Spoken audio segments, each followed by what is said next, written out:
It's Sam Swikowski here from the Fremantle Dockers, and you are listening to the Footy Mailbag Podcast with Damo and Clarky.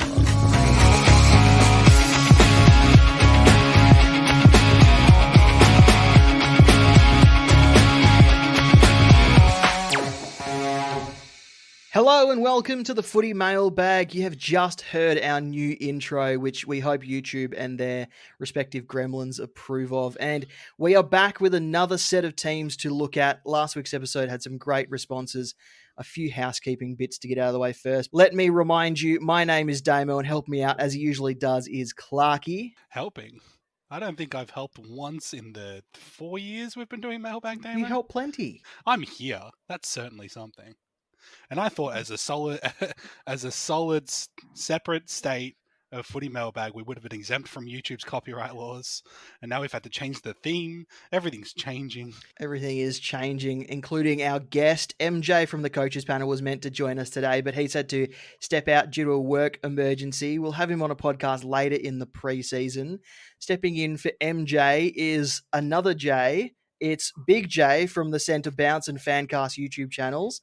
Thanks so much for coming on to chat some SuperCoach with us. No worries. Thanks for having me, guys. Always good to have you doing some good work over there at the Centre Bounce. They've started their preseason over there. Go and have a look at their YouTube videos. They've talked about the defenders. They've just uploaded an episode about midfielders, and I'm sure they've got much more coming. Yeah, no, we've kind of gone through every line. So next up, I think, is rucks and then forwards. We've got another one on kind of the mid-prices and then the rookies as well. So tried to cover an episode of everything that the fans can just jump on and then keep track of these players during the preseason, because obviously players are coming back from their Christmas holidays soon. Go and check those out for sure. Sam Swikowski, huge shout out to him for helping us with the intro. He's now this podcast's favourite player. And we will start releasing merch throughout the season with a Banter Respectfully t-shirt now available in black on white and white on black variants. The link is on our link tree, which we will link in the description of this podcast. Remember, the best way you can support us is through capitalism and by giving us your money.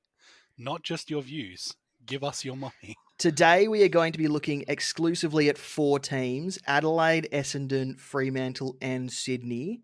And again, I'd just like to remind people, all bye rounds will be best 18, and the season is going to start at round 1. Opening round will still count for break-evens, so players in the 8 opening round teams will rise in value after round 2, but you will still be able to change and alter your team before the actual round 1 when all the 18 teams play. How did you react to that when it was announced, Jez? It was interesting. I don't know how relevant it's going to be, but it's really going to force our hand a lot on these starting rookies and a lot of these starting mid-prices as well. Maybe not so many guys that we're going to cover today, but there is a few players that I'm looking at, especially in the forward line, that, hey, if they have a good round 0 game, I better jump on and get them, because I know they're going to jump an extra at least 50 or 60K, if they're scoring 80 or a 90 and they're sub 300. So there's going to be a lot of bias to the round 0 games as to how we're going to make our teams this year. Something we haven't really seen as much. Kind of take it as we go, really. So how this episode is going to work, a lot like last week's with DR, we aren't only going to go by position, but also by price category: premiums, mid-prices, and cheapies. And like I said before, we will be looking exclusively at Essendon, Adelaide, Fremantle, and Sydney. And we will start in defence with Luke Ryan, 611K, averaged 109.5 last year. Because of the Dockers bye round, Luke Ryan is quite a popular starting selection, and I've seen him in a lot of early drafts. How do you guys feel about selecting him and at that price? I'm on defense about it.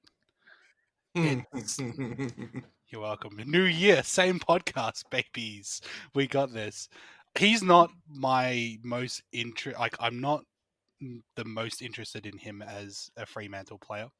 I think there's another option that we'll talk about very shortly. I just don't think the value is quite there for me. For Luke Ryan, he's talented for sure, but we don't really know if that's going to continue, and I don't feel confident considering the other options that are available for that around that above 600 mark. Yeah. Just touching on Freo for a second. It's a team that, in my eyes, really has never been that SuperCoach relevant, but because of the round 13 bye, as Damo mentioned, a lot of these players are starting to slowly come into considerations. Luke Ryan, for me, he's a think about type player, someone who, if he does well in the preseason, depending on how the structure lines up and some other things happen, someone that we'll talk about in a little while. But if you can't afford a Dacos or someone else, then maybe go for a Luke Ryan, as he's a little bit cheaper and doesn't have that early buy. But for me, he's a no picking at the moment. Maybe someone you want to upgrade into or upgrade to after round 13. He's someone for me whose role isn't quite as assured as it has been in the past, especially with the players that could join him in the back line compared to the players that might leave in the back line. So we will move to Hayden Young now, who is 525k also in defence. He's moving to the midfield, so Luke Ryan might have a slight change in role which affects his scoring either positively or negatively. But Hayden Young moving to the midfield, averaged 94 in 2023.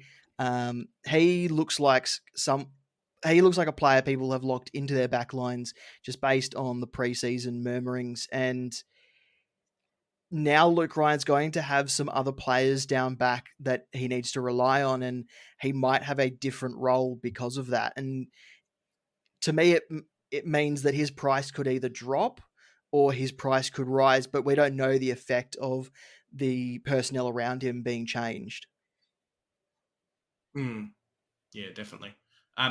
If we look at Hayden Young, it's, I think really those last four scores last year of 123, 118, 113, 111, that my understanding is he did go into a more midfield-based role with those. That is really causing a big stir at the moment, and he's kind of like, hey, I'm always a big advocate of you pick your midfielders in the midfield, you pick your defenders, they either take kickouts or the ones that will play midfield like a Sinclair and a few other players did last year. So Hayden Young follows in that group, and at a discounted price, if he's popping out a 110 average in that position, you almost lock it in, right?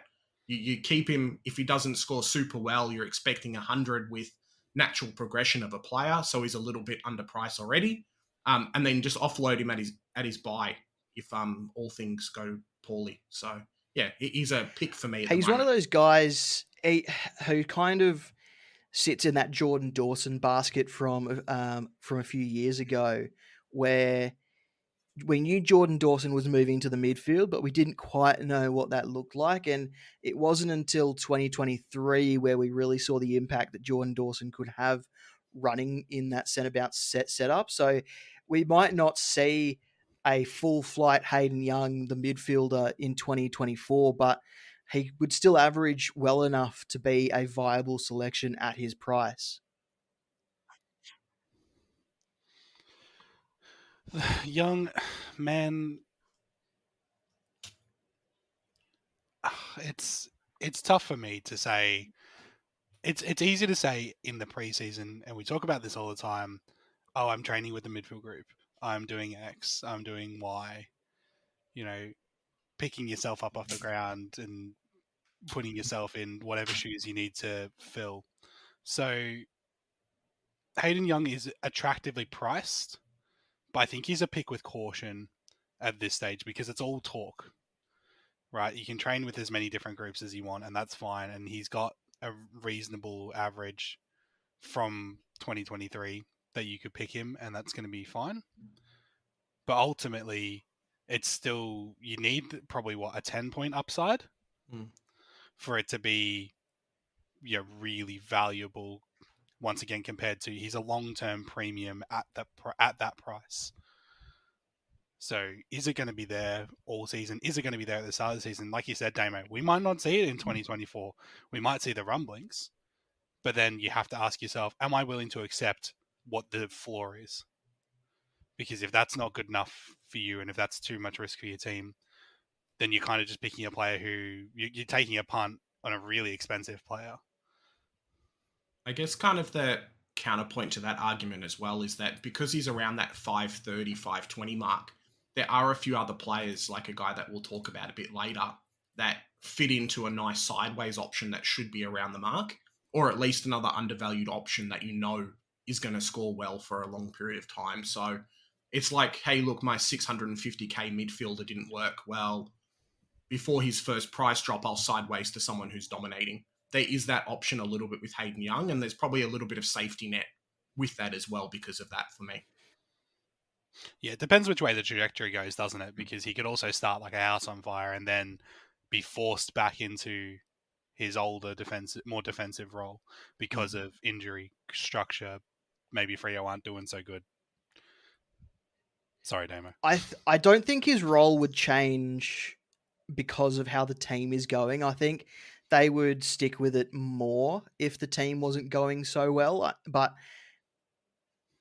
I think they're at I think the Dockers are at a point where they need to work out who's best in each position, because they don't want to rob Peter to pay Paul to have a dominant midfield, but like a bad back line, and vice versa. So I think the midfield is going to be the place for Hayden Young. Whether we see it full time in 2024 though is another thing.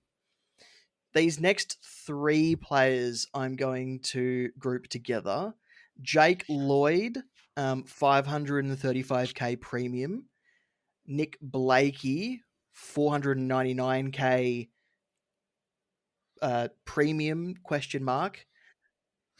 Premium air quotes. And then I'm going to throw in Joel Hamling as a 264k mid pricer. So I threw in Hamling because I think Hamling's addition makes Blakey and Lloyd potentially more relevant, with neither of them needing to play a key post as they have in the past when the Swans have been a little bit thin down the back. But in terms of Hamling as a SuperCoach option, I don't know if he's as cheap as he needs to be for us to select him, but that doesn't make him irrelevant. It's what happens with the players around him that makes him relevant.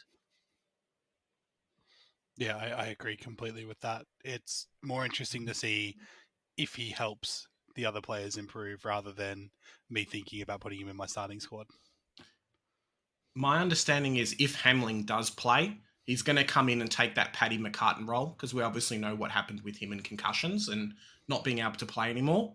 So let's pretend that Hamling is just Paddy McCartan from last year, right? Still playing that key defender role. Was Jake Lloyd and Nick Blakey relevant in SuperCoach last year? Not really. It's not Blakey 2 years ago when he was 400k and had, a bit of a breakout season for a lot of those people that picked him up cheap. Similar with Jake Lloyd. It's a similar thing. So for me, they're not in my calculations, and I probably won't be picking any Sydney defenders unless a Jake Lloyd is super cheap and I need bench cover at some point. So, well, Jake Lloyd being 535,000, I'd probably say that's on the lower end, given 16 scores over 90 or more as a defender. I owned Jake Lloyd last year, and I don't think there was ever a point I kind of went, this hasn't really panned out, because he's had that massive ceiling in the past, and I know that past performance isn't an indication of future performance and all that fun stuff, but we know what he's capable of, and he's really there to sort of lead by example. I think he's one of those players, and same with Blakey as well, who they've been in that defensive unit for a while now. So I think if he's averaging 95 at 535, it's a very similar boat to Hayden Young, but you want that upside really at that price. But if you're willing to cop the floor, then Jake Lloyd is more attractive to me because he has history. My only problem with the price is that I'd rather spend 100k more and get a Sicily or a Stewart or a Dacos, or I'd rather get someone at his similar price in a Ridley, who we'll probably talk about today, and then a Hayden Young, who I can both see averaging more than what their current price is. Like Jake Lloyd, you know what you're going to get. For the last few seasons, it feels like he's been around that 95 average. So why would I pick him over these other guys who I think are actually going to end up scoring more and have a bit more upside than what Jake Lloyd is to start? I think that's it. I think it's the consistency factor. that's really what you end up paying for, I think, as a Jake Lloyd. Like maybe that's, me holding on to what was his brilliant year? Was it 2018, 2019, I think 2017? So. Around then, going, he'll be good forever. Put him in that basket with Jack McRae. Just touching on Nick Blakey, at full flight, he put up some very impressive scores. I think it was the games where he kind of had to play as that second, third tall that really affected his output. And that's probably why people won't pick him, because they're not quite sure how that Sydney backline is going to operate. But midway through the season, if he's just come out of the blocks and gone gangbusters, then he might be someone who we look at after that early Sydney buy, maybe even a little bit cheaper than he is to start, even though he is starting at under 500k. That's the great thing about Sydney having the round 5 buy, is that you can kind of leave these guys out at their price and pick them up post that buy and then ride them until round 12. Or you can even wait later and see how that Sydney system works, because we know Sydney are going to be dangerous this year. They're a list filled with young talent. They've just added, and we'll get to the rucks later, but I think we all know who we're going to be talking about in the rucks.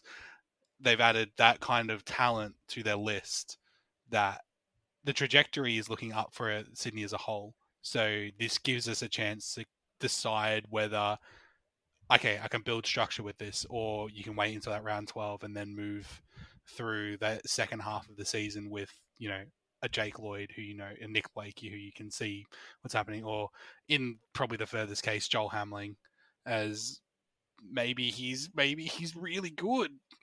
Maybe he scores real good. I will not give you good odds on it, but maybe it's not impossible. The next set of players that I want to talk about is Jordan Ridley, Mason Redman, and Andrew McGrath, all fairly similarly priced between 485k and 530k. Does the addition of Ben Mackay free one of these guys up? Does it make any of them less relevant? Does it move an Andrew McGrath into the midfield and make him relevant a bit like a Hayden Young? Like, if Andrew McGrath moves into the midfield, why aren't we talking about him the same way we're talking about Hayden Young? How do you guys feel about these three guys now that Ben Mackay is now at the Bombers? I don't feel anything. I feel comfortably numb. Jordan Ridley and Mason Redman were both sort of tag teaming into, one was doing really well one week, then Redman was doing well, and then Ridley got knocked out, and then Redman was doing really bad because he had to kind of do everything. And then you throw in the other Essendon defenders who are on the list as well. Nick Cox and Zach Reid is the cheapie, and Nick Cox is a mid-pricer. And then you throw in Ben Mackay, and I don't know what Essendon are doing. I don't trust Essendon. And as far as I'm concerned, that's a market I could do without. If you guys ended up catching our Defender Premium Talk, you'll know how hot Joe is, who's the other person on the centre bounce, on Jordan Ridley and the addition of Ben Mackay and how strong Essendon's going to be in that backline. It seems, at least so far, that Ben Mackay is really going to free up Jordan Ridley from doing key position work, which is something that has really hindered his scoring. To my understanding, Ridley is a fantastic intercept player and has really good game knowledge. It's only been the fact that he's got a key defend and BZT's a flop that has hindered his scoring. And we've seen last year with some really big scores. I'm looking at a couple of 120s, a few 130s in here, when he was allowed to go off and do his own thing on field, take those kickouts as well, that he dominated and he scored quite well in SuperCoach. So for me, he's a serious wait and watch. I'm glad that at least the preseason games, he doesn't play round 0, but at least the preseason games are going to be televised and we can kind of analyze what he does and what Ben Mackay does. But alongside Hayden Young and position changes, he's in serious consideration for my starting team, because if he comes out and scores 120, 110, 115 in the first 3 or 4 weeks, he's going to shoot up in price, and you don't want to have to chase 600k to get Jordan Ridley in your team. It could really hurt not having him, and being that price, you could probably take maybe 2 of the 600k guys and then him and a Hayden Young, and you'd be pretty happy. So I have an issue with Jordan Ridley, and it's that every time I seem to own him or trade him in, that's when he gets injured, or that's when he gets concussed, or that's when he has a role change because someone else got injured. And so just as a whole, I'm scared to own him. But He's definitely someone who I'm going to be sitting, waiting, watching because, like you said there, Jez, if he comes out of the blocks because his role has changed with Ben Mackay coming into that back line, he's someone who we might have to get just out of necessity for not missing out on those massive scores, which you will need to move up the ranks. Yeah, it's a tricky one. We've always been punished at some times during the seasons where other people have had a player and then you haven't had them and they're scoring huge numbers. I remember Nick Dacos, kind of no one started him last year and then we were really punished, and Ridley could be that player for us as well. From a team that, a lot of people won't be picking players from, so hopefully you don't have a shared buy with a few of your other defenders, and is going to be a real pod at least for the first 10 to 12 weeks until the first buy. I like having Red Dog in my team so I can say that I got that dog in me and not mean a hot dog. But I also think Mason Redmond is super attractively priced to talk about a non-Jordan Ridley prospect at the moment. When he is free to do what he needs to do, he's a beautiful user of the ball, and I think he's someone that Essendon are going to sorely need as well, alongside Ridley. If Andrew McGrath does move to the midfield, should we be talking about him the same way we are Hayden Young? I think not. It's a weird one, but I think you can only have a couple of these players, and I don't know if Andy McGrath's had that history of at least scoring or being around the mark. Hayden Young was supposed to be the breakout player last year, right? A lot of people started him or had him, or at least had him in their sights early on. I don't think McGrath's ever really been that player for me personally, and I think that in itself is swaying a little bit of my decision-making with picking Hayden Young over him as a defensive option. Is like, cool, he's been ready, natural progression, that kind of thing. Essendon's midfield is getting a little bit busier at the moment, and yeah, it's a no for me, really. We had people asking us to discuss Heath Chapman, 251k, only played 3 games last season, but appears to maybe be moving to a wing half-back role at the Dockers. I won't spend too much time on him, but until I see him in the preseason and how he works with the back line, because it sounds like the entire back line is going to be moving into the midfield, and that's just not going to happen. So even if Heath Chapman does remain in the back line, I think at 250k, he could be a nice option. But if I was choosing to leave out one of these mid-price players that people are really hot on, Heath Chapman's probably the first one that I would leave out just because of his injury history. And at 250k, there's nowhere really to go up, and you have to go down. And there's not a massive amount of rookies looking likely that they will be playing early on. Yep, I agree. No notes, Damo. Good work. Yeah, for me, Heath Chapman's a weird one where I don't know about you guys and your starting defenses, but I'll probably have one mid-pricer, and currently that's Zach Williams. Heath Chapman for 40k more just doesn't fill that need for me, and there's probably 3 or 4 rookie price defenders that we want to take. We'll talk about a couple now, and yeah, the price and the position and whatnot is too awkward for me. We'll move on to the midfield in just a second, but Daniel Curtin, Oscar McDonald, and Zach Reid are the cheapies that you should be looking at from these teams. Daniel Curtin averaged 86 in 4 senior waffle games, so he has that experience against bigger bodies and will probably play that Tom Duday role now that he's off to Brisbane. We don't need to talk about Oscar McDonald. I don't think Oscar McDonald's relevant. Zach Reid, who knows? Daniel Curtin's probably the only rookie from these teams that is relevant. Yeah, I think so. Curtin, I have a big respect for these teams, especially Adelaide, who kind of came out of nowhere and spent up big to get him into their team. I'm pretty sure it was like a future first or something they traded in, so to get him across to their team.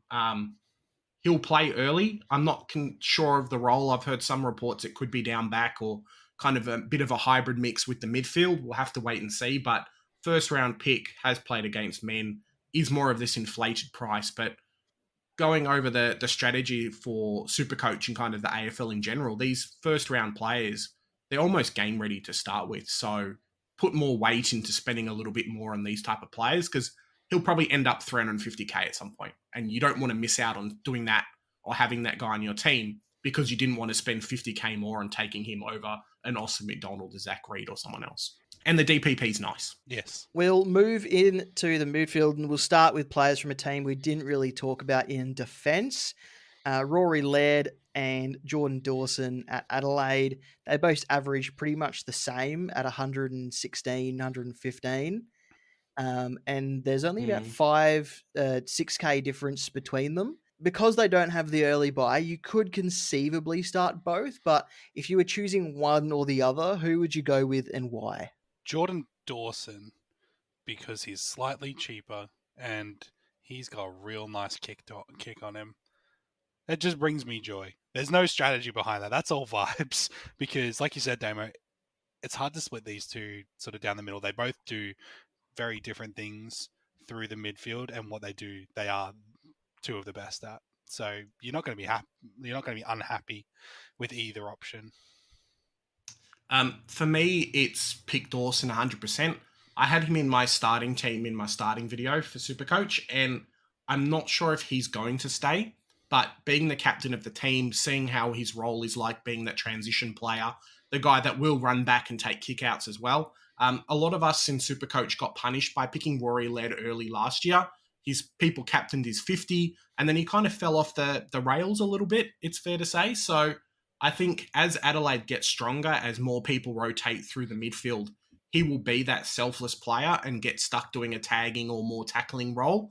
And then other people will start to take the ball off him. And we saw that a little bit last year. So if I had to pick one of the two, it's definitely not Laird, it's Dawson, even just the age demographic. As these guys start to get to 30, we know how battered Rory Laird's body's been. Maybe he's going to come in and be fitter and whatnot. But yeah, if I had to pick one, it would be Dawson, and I'm not sure yet.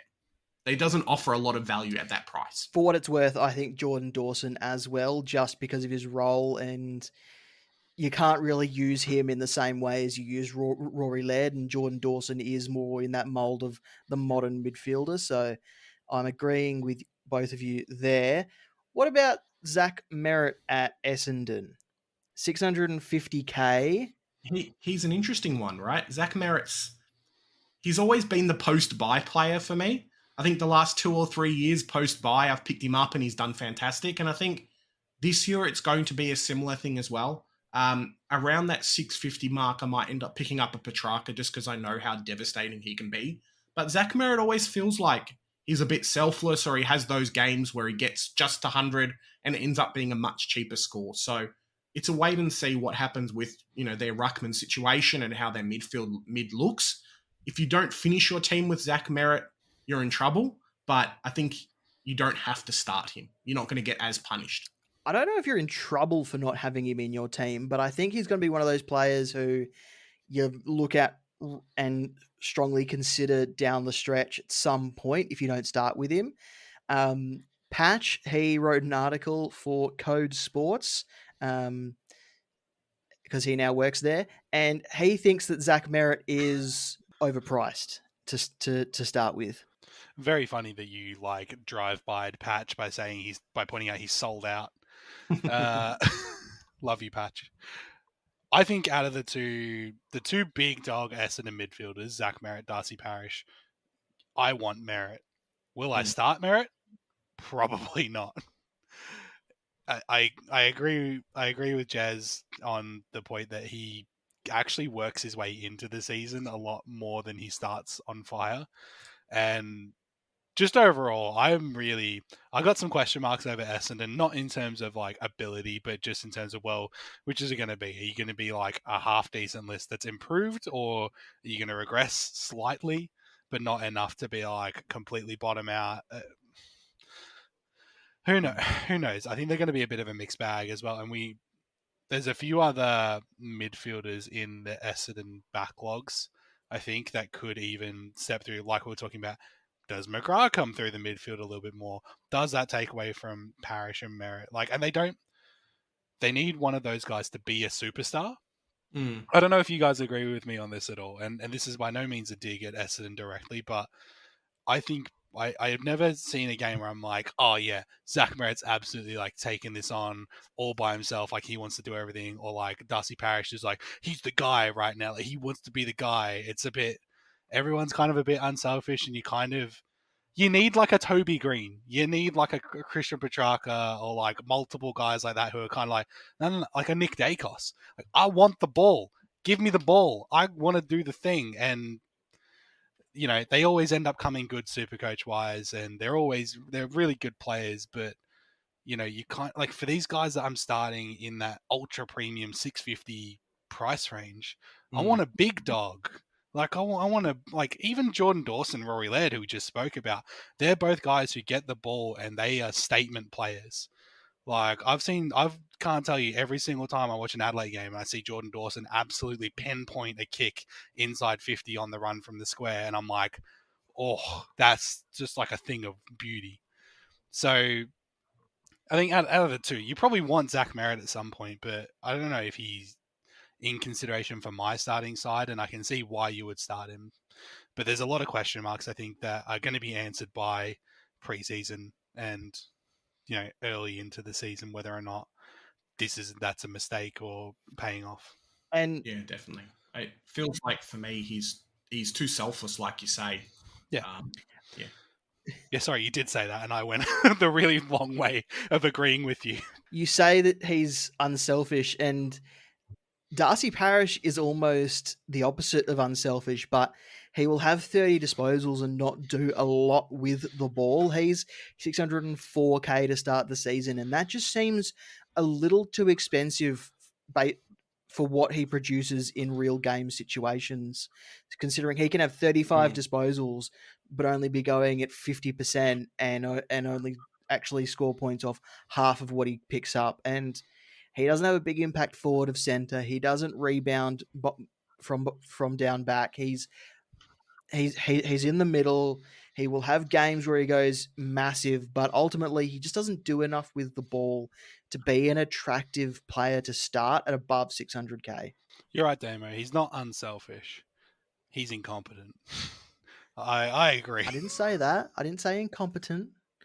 I just said he's very sloppy with his disposal and doesn't do a lot with the ball when he has it. Where's the lie? He's always felt like that player that, I can't afford the really good players post-buy, so I try and go with Darcy Parish and hope that he starts scoring well. That's what it's always felt like for me, and yeah, definitely not picking him over some other players. Yeah, we've got Zach Merrett at home. Yeah. Hey guys, Damo here from the editing booth. Just realised that we forgot to talk about Chad Warner. He's a player who I think we have to wait and see on, just to ensure that natural progression has truly taken place in his game. Averaged more than he did in 2022, but only an extra 4 points with 6 or 7 games under 90, and we really need him to show some consistency. And without Callum Mills in that midfield, the platform is clear for him to have that extra boost in his scoring, but I think he is a wait-and-see pick and jump on after the Sydney bye. No longer has forward eligibility, but is Errol Goulden still someone we can select in our midfield at Sydney? Yes, I like him. I like Errol Goulden a lot. He's young, he's tenacious, and as I'm very scared of Sydney. How do you guys feel about Sydney as a whole coming into 2024? I'm very scared of Sydney, just from a football perspective. Like, I don't want to play them. I don't want to watch this rise. Like, the young talent that's coming through there. He managed to score all of that. He had these down games. 18 scores over 90 is huge for the price that he was. 600 is a bit expensive, but the weapons that they've added around him give him that freedom to continue to do what makes him the most damaging. It's an interesting one, right? I don't think this year I've seen a starting team with Errol Goulden in it, in that midfield. I think a lot of people have picked Brayshaw, who we'll probably talk about soon, and Tom Greens and some other players who are around the similar price point over Goulden. So it's a real interesting one. If Brodie Grundy comes in and favours him and really boosts his scoring up, because I think Sydney's always had trouble with their rucks. If that adds a few extra points onto Goulden, then fantastic. But I think there's real bias there towards him being a forward option last year and then coming in now and then not being a forward option and then like people just swaying away. Yeah, for me, I don't have him in my team. But if he comes out and does really well in round 0 and then the preseason games, a lot of these type of players can force themselves into your team. So not starting, but can be swayed to put him in if he does well and someone else doesn't do well around the same price for me. He's been in all of my starting drafts. I mean, in if you put his scores from last season in isolation, as a midfielder, you would have loved that in your midfield. And I think people get a little too scared picking these players, or a little too. You used a good word there, Jez, when you said bias in not picking these players when they lose their dual position. But if you put his scores from last season in isolation, and you had that player in your midfield, you would have had a great season. You would have loved that player. I don't know why we can't select Errol Goulden in our midfield, or why people aren't selecting Errol Goulden in their midfield, because he was actually scoring how we would want him to score, or how we would want a midfielder to score during the season. The only difference is we had him in our forward line, which made our forward line so strong, but we don't have those options in our forward line this season because these players are now in other positions. But that doesn't mean that these players aren't relevant. And we spoke about it with Josh Dunkley last week. Just because Josh Dunkley is no longer available as a forward doesn't mean that he's not relevant. And that's the same with Errol Goulden. Agreed. We will move on to a pair of Fremantle midfielders, Caleb Serong and Andrew Brayshaw. Caleb Serong is only $500 less than Errol Goulden, and averaged 0.1 less than Errol Goulden did.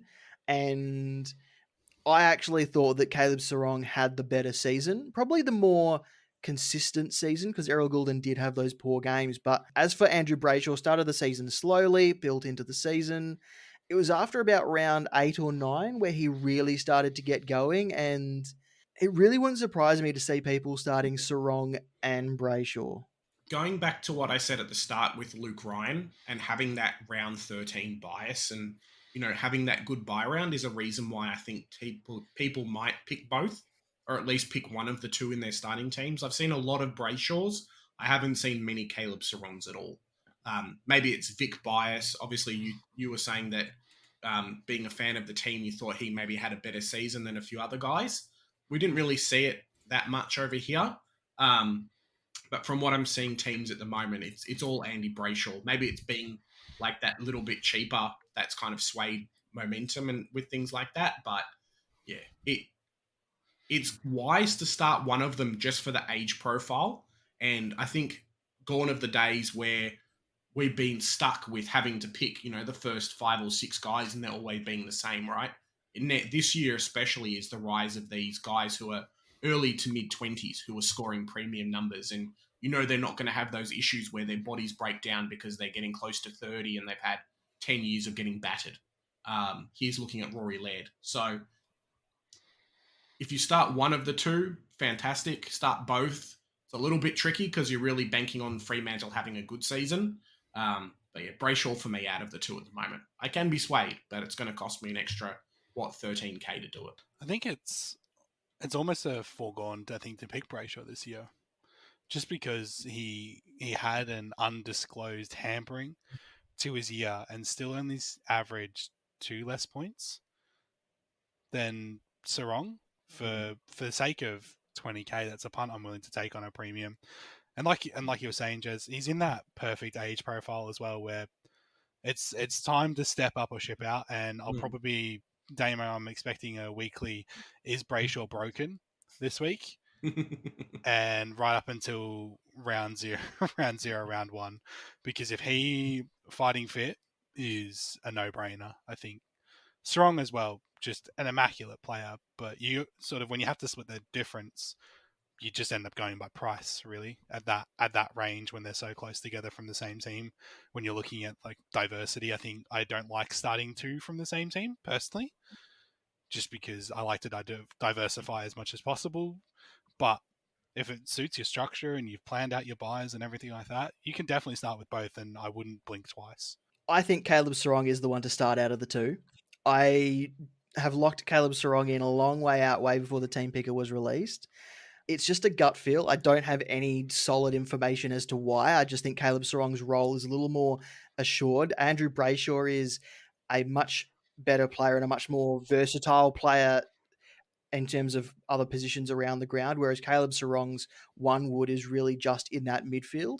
So I think you're more assured in what scoring you're going to get from Caleb Sarong than you are Andy Brayshaw. In saying that, though, I think Andy Brayshaw's big games will be bigger than Caleb Sarong's big games. So I'm going for consistency by picking Caleb Sarong. But if you want someone with a high ceiling, I think Andrew Brayshaw is the way to go. Fine. You have that West bias or whatever. What's the Western Australian equivalence of Brayshaw is a Vic name and we will stand by it. Do it for Hamish. Is Matt Crouch a primo, a fallen primo, or a mid-pricer? He's neither. He's not in your team. He could be fine. He could not be. He's a draft option. I don't see a massive return to form. And if he does, you're better off jumping on the elevator as it's going up, rather than starting off and hoping that it works when the doors close behind you and you can't get out. 490k is a lot of money to invest in someone who you're really probably only looking at as a moneymaker. I mean, 89 in 6 of 7 games that went after he returned is quite impressive. But I don't know what that Adelaide midfield looks like going into 2024, but I've seen him in a lot of teams and as high as that M4 position as well. So I just, I'm only reporting what I've seen. That's. I want to see the rest of that team. I just wanted to talk about him. I'm glad we all seem to be on the same page that he's not someone that we should really be looking at. There's somebody else on this list, Damo, that's right underneath Matt Crouch that I would rather take a punt on because it's more fun. Should we talk about him now? Let's do it. Is it one last ride for Nat Fife? No. Next 2024 Brownlow year. Give Fife a Word third. coming out of the club is that he's over his injuries. Everything that plagued him last season, he is completely over. He's had a full preseason to date. He's been in the match simulations. He's been in all the drills. He's in the midfield, in the forward line, on the wing. He looks as good as he's ever looked. Of course, the club's going to say that, but at 283k. He's always able to be selected in the forward line, and we know the forward line's an absolute trash heap.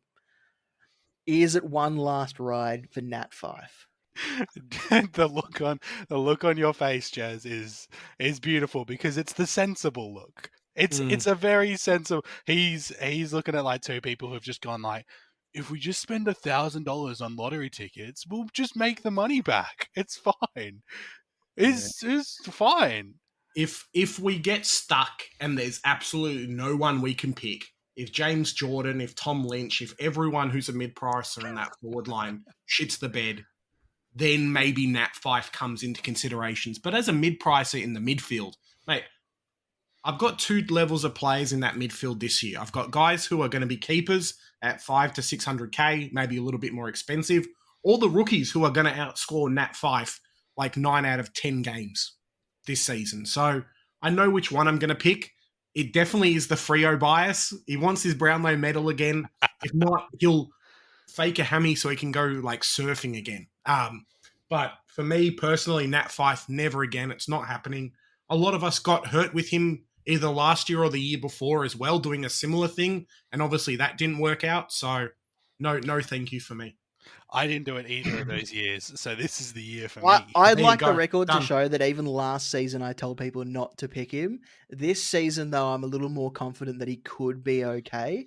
What do you expect out of his scoring? Sorry for interrupting, but what do you expect from him at 283k if you're going to pick him? I don't know if I'm going to pick him yet, but if I could guarantee an 80 average until their bye, then I would then I'd select him. That's probably about what we need. It's a massive punt, but only 50.7 from 9 games, 4 games as a sub. I mean, like, if he plays a lot of games, that's Fife even best 22 at this point. Like Freo feels like they've gone past him. They've got rid of the oldies. Now they're going back. Like, how dare you, sir? You suggest that Fife is not live. If he's not best 22, he's best 23, which means we could see him in the sub-vest quite a bit, which probably affects his selection more than anything else. I think he's more fun than Matt Crouch was my whole reason for out of the two. At that point, he ends up scoring 80 points over 10 games instead of scoring the 80 average over 10 games. I think we move on now. Jeremy Sharp is 123k, and that is rookie price for a guy who is more than likely going to be best 22. I think he's just someone you select at this point. Yeah, I've got him. If he plays. Caden Cleary, Cooper Simpson are two other cheapies to have a look at, both 117k. Let's move on to the ruck line. Sean Darcy. Yeah, fine, whatever. Maybe. It's a really interesting one. Something that I've spoken about a little bit on the show is just the fact that he does play an extra game over Grundy and Gawn. If you end up having, obviously the first couple of rounds are all best 18, the bye rounds, but it is something to consider if you're thinking, hey, one of those two are around the mark, or if you're not going to keep those as a keeper.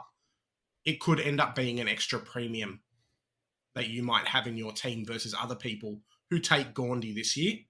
That's probably the only consideration I would take for him. But yeah, so some people will. Let's move on to the guy we actually want to talk about. Damo has the fact that you have nothing to say about Sean Darcy means that he is not even getting a look in. He should have come to North Melbourne. That's all I'm going to say. Brodie Grundy, 481k.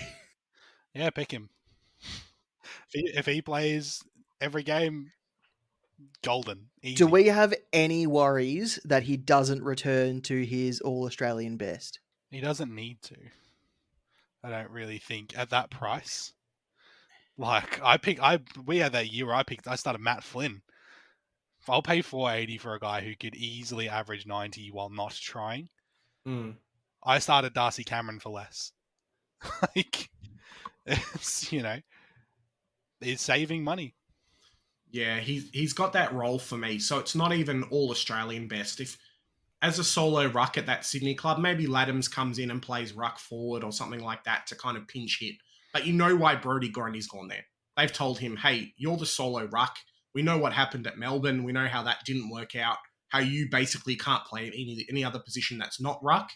Every time Grundy's on field and there's a ruck contest, he'll probably run there and tip it out. So he might not have to go all Australian. I think it's a bit tough now with Gawn and probably Briggs and a few others coming through. But you can probably pay up that 480k and expect a 110 average pretty easily. So even if he doesn't be a keeper for the whole year, gets to 600k and you can probably sideways to English at some point. So definite starter for me. All things going as expected, he's got a 15-point upside. I agree with you. Exactly. Riley O'Brien at Adelaide, he's a serviceable selection. He's also a ruckman. He was Leckdog's R2 last season, and Leckdog finished in the top 2,000, 1,000, finished quite high, and he was quite solid in what he produced for him. So not a completely outrageous selection if you want someone who just does the job every week. Sam Draper at Essendon, obviously with Todd Goldstein there. How much of that ruck role is shared? From what I'm hearing from Joe at the moment, who's an avid Goldstein fan now that he's moved to Essendon from North Melbourne, but also Sammy Draper fan. Apparently Draper's not over his injuries, so Goldstein will probably take majority, if not all of the ruck time to start with. Brad Scott does love his one ruckman lineup, and Goldie will do that. So I don't even know how much games Sam Draper plays this year, to be honest. Might just be, cool, get your body right. We'll reassess with Baldwin and you later on in the season.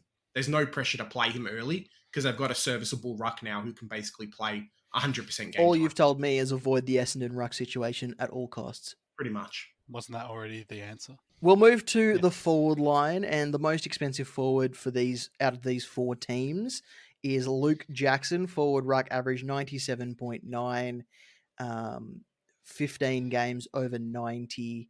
I like Luke Jackson more than Sean Darcy. I agree with Jess. Sure. it's an interesting pick, right? Because you'd expect him to play every game next year, barring injury. But it's just an awkward price and awkward position. I've seen some teams start him and hope that they can get like an R3, maybe a Finbar Maley who could play but then has DPP, so you can swap during the early buy rounds if you've got a Gawn and Grundy. There's a bit of a strategy there, but I just don't know if he's going to be a keeper at that price. And you're paying keeper money for him at that price as well. I'm really banking on that because we've got no good DPP options to start with outside of McRae, that we're going to get some just from rotations and whatnot early on. So do I go and spend that price on Jackson versus I could get a Harry Sheasel or someone else in a different position and then just put a rookie in the forward line? You're picking him to be a keeper basically. So is he going to be a keeper? It's 50-50 for me at the moment. Even if he plays 23 games, if he only plays like 5 with decent ruck minutes, then his value plummets. Like he scores a lot from that. As you were saying, Jez, the DPP is the most valuable part of what he does. He's a fine forward. Luke Jackson's a talented young player. It's too awkward for me to pick when you don't really know what you're going to be getting. His value isn't in whether he plays forward or in the ruck. His value is his versatility to play in other positions. In match simulations, he's been playing wing. He's been attending centre bounces with Sean Darcy. He can play as that big body, can play as that athletic on the outside. He can play as the interceptor down back. It really depends where they want to use him. He's more or less like a Mark Blitzarves in that most seasons he will average 90 to 95, and then he'll have the odd season where he goes into triple digits. And I think 547 means you're probably taking a loss while he sort of finds his feet for the season. But do you cop that knowing that you're going to get someone who's going to average 95 to 98 for the season if that's what you're promised at the beginning? And his value is his versatility, not so much his forward or ruck capabilities. Yeah, I think positionally in Super, I would positionally say having a forward ruck swing was the value for me. But you're completely correct in that his versatility on the field is what changes his ability to score. And I didn't have it on my bingo card that I would be tempted into a player by having them compared to Mark Blitzarves. The forward line's a mess for a lot of the players from these 4 teams. So it's time for traffic lights. I want you to do a green light, a yellow light, or a red light. Green light means they're under consideration.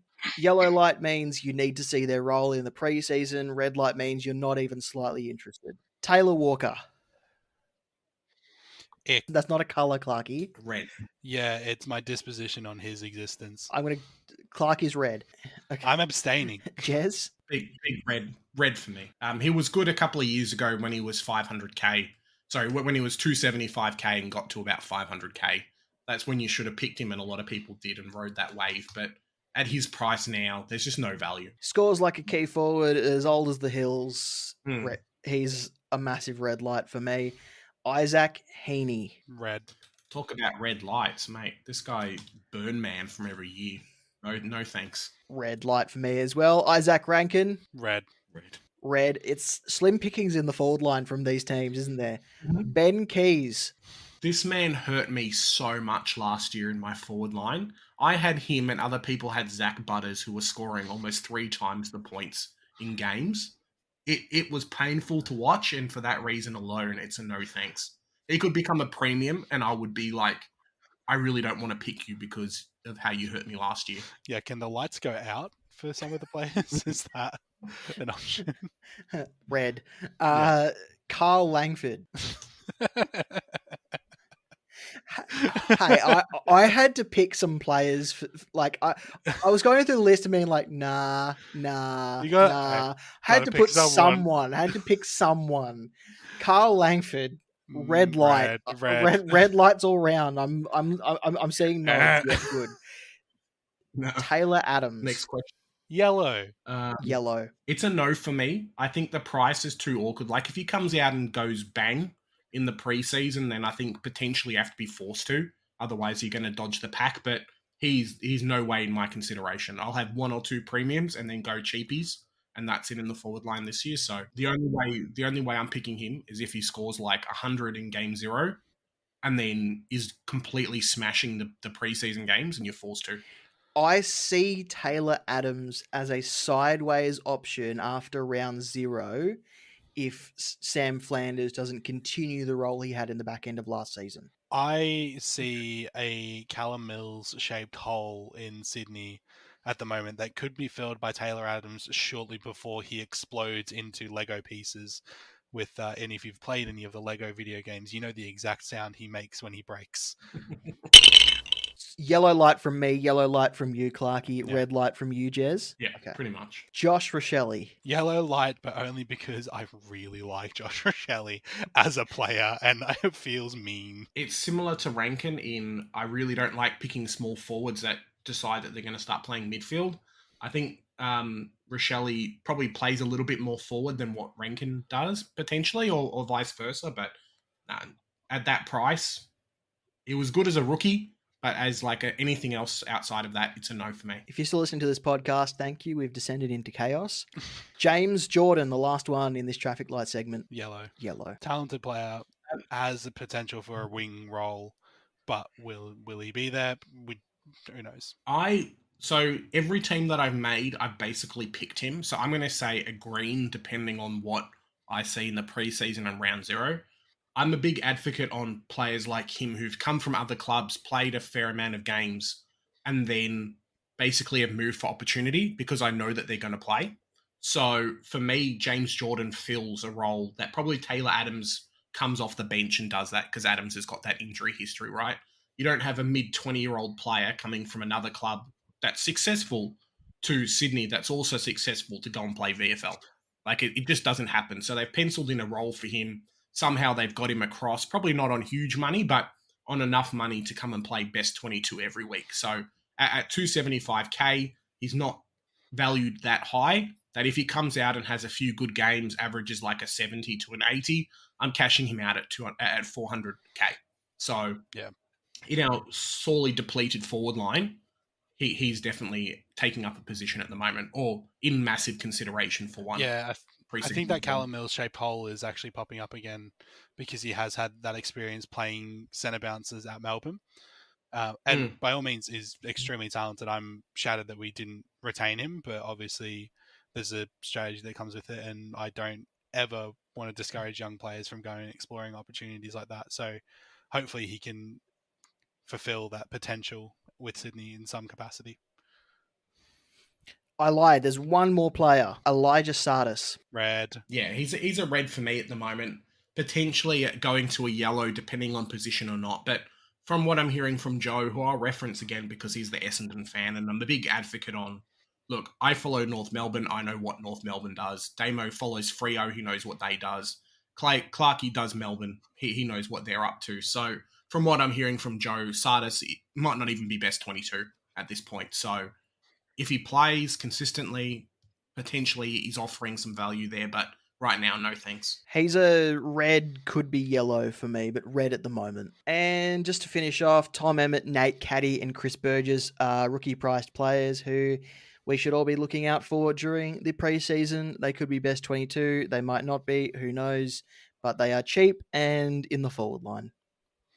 Sounds good to me. I think Caddy's going to play, if he's fit, he offers something that Essendon doesn't have, something that they didn't have with Weedman or Shackey or whoever else they've tried to bring in, and Harry Jones in that position as well. So if Caddy plays, he's going to play every week.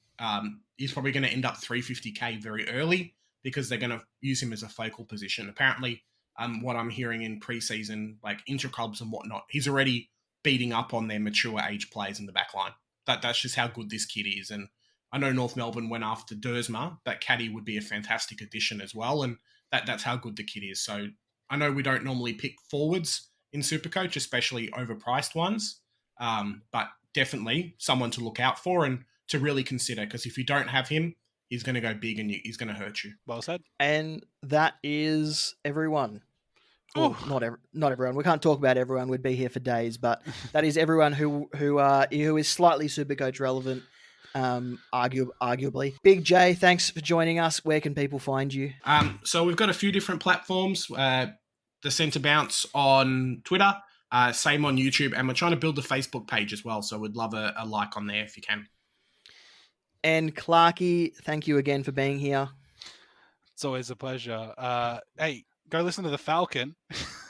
Damo, we had you on for Freo. We've been doing team previews. If you want some episodes about football that are talking to supporters about their experiences following their teams and why they follow the people that they follow. So go ahead and follow us on Falcon Footy Pod. Damo, you came and did the Freo episode, and we've just posted the episode about Geelong with M. Chalice, formerly known as SuperCoach Mama, 2021 SuperCoach winner. And that was fantastic as well. So go ahead and check us out there. Yeah, definitely worth a listen. You have been listening to Footy Mailbag. Remember to banter respectfully, and we'll chat next time.